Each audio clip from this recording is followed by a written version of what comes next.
probably be making a lot of Forrest Gump comparisons, but stick with me. Hey, I'm Amy and welcome back. Today we are going to be checking The Jerk off the 1001 Movie Checklist. If you don't know what the 1001 Movie Checklist or 1001 Movie Challenge is, it is basically a challenge I've given myself to check every single movie off the 1001 Movies You Must See Before You Die list. So far, I've checked 164 films off the list. If you'd like to know more, there is a playlist up there with the intro video and every single movie I have checked off this list in the series so far. I'm also an Amazon affiliate, so if you would like to start the challenge for yourself, purchase the movie I talked about today, or purchase the movie I'm going to be talking about next week, there are links in the description. If you purchase anything from there, I get a little bit of a kickback, which helps make this channel even better. And if you would like to see me transform into this look, there is a video on my Patreon for $10 patrons. You can check it out.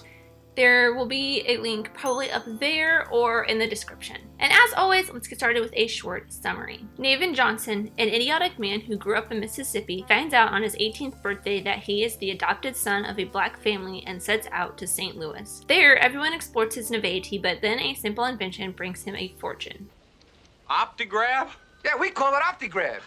Optigraph. Opti from the eye, and grab from where you grab it. Opti-grabbing it. David, my boy, we're in business.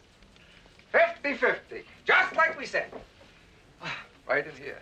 I have your first check for 250 big ones. 250? That's just the beginning.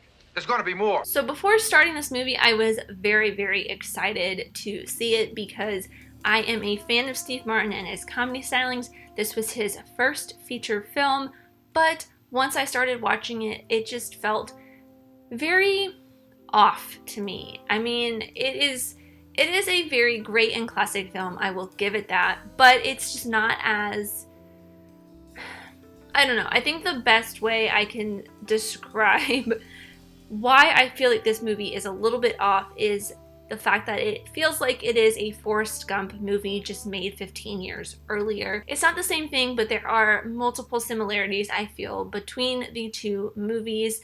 I mean, it starts off with some narration, and it's kind of the telling, each one of them is kind of a telling of a story, where in The Jerk, it is one through-line story, and in Forrest Gump, it is multiple different stories, and in Forrest Gump, he is kind of setting himself in historical events, historical situations that are familiar to the audience and to the person he's telling the story to, whereas with Navin, it's just his story. But that to me is not where the similarities end. It is both the main characters are somewhat mentally handicapped. With Navin, it is just because he grew up a poor black boy and he thinks that he is a poor black boy, which is funny to me because Steve Martin is one of the whitest actors ever, like literally from his hair is like pure white, and he's like, I think in his 20s when this movie came out. I could double check that.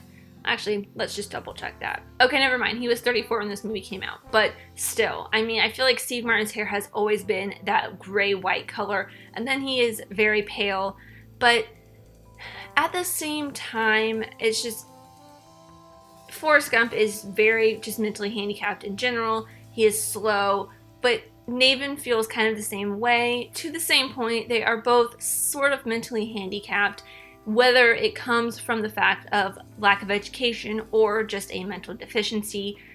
Either way, that felt very similar to me. And most of the thing that really struck me as being similar to Forrest Gump is the way the story is told. Yes, they are chunks of stories, but they all just felt very random and kind of pulled together, but they did still form a very cohesive story. In Forrest Gump, you do get a little bit more of a timeline. You do understand what place and time each thing is being like, what place and time each thing is happening in, whereas with The Jerk, you don't really know a time, like you don't know the length of time in between when certain things happen. How long did he stay at the gas station before started getting slow down. How long did he spend at the gas station before the crazy guy started trying to assassinate him? And then he ran away to the circus. And how long was he at the circus before hooking up with Patty, and then how long was he with Patty and at the circus before meeting Marie, and then how long was he with, well, they do give a very sort of good timeline for how long he was with Marie before she left him. I know we've only known each other for 4 weeks and 3 days, but to me, it seems like 9 weeks and 5 days. But then after that, how long were they apart before he moved to Los Angeles? It's just like, I was very confused by the timeline. It just seemed like everything happened within a week, like the span of a week, and he's supposed to be 18 years old. Didn't really get that, but at the same time, I think that's kind of the funniness of it. I don't know, I have a very, very weird thoughts on this movie. I like it a lot. It's very funny. I would definitely watch it again, but at the same time, it just fell off to me. I felt like there could have been a little bit something more, but I don't know. And finally, let's talk a little bit about the character of Naven. At points, you definitely would, like most of the time, you felt how naive and kind of dumb he was just because of the way he grew up and the way he perceives himself as being, quote, a young black boy. But at the same time, there are points where I feel like he really does understand some of the social cues that are thrown at him, and he reacts to them like a normal person would. It's a little bit of this, a weird storytelling, writing thing that just did not quite connect for me. It just did not quite connect for me.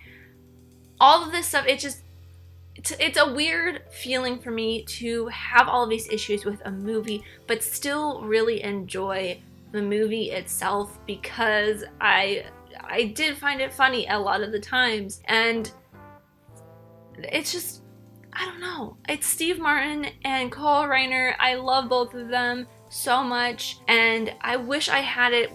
We put the movie out at work on Blu-ray, and I wish I had it with me to show you guys because the cover art is awesome. It's a weird feeling for me to have a extreme dislike to the writing and just the character style of this movie, but also really love this movie because of the actor, the director, and basically just the comedy of the movie. I loved everything about this movie, but I also did not like it.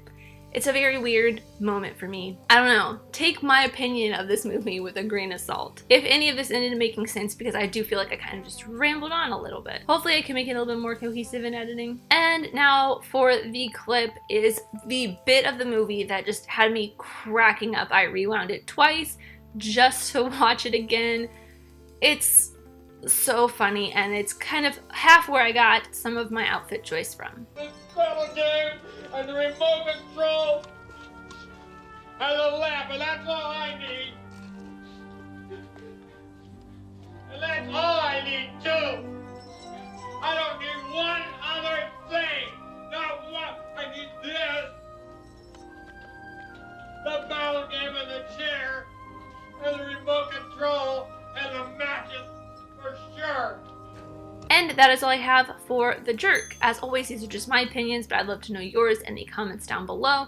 Let me know what you think of The Jerk. What is your favorite Steve Martin or Cole Reiner film? If you want to know which films I have checked off so far, or just follow my progress along in general, there's a link to a Google Doc in the description down below with a list of every single movie I have checked off so far. It is Oscar season, and at the time of recording this, Oscar nominations will be coming out tomorrow morning. And when I was planning this list out months ago, there were two films that came out in the past year that I thought might possibly be getting nominations. One of them is the one I'm going to be watching next time, and I don't think it will be getting nominations.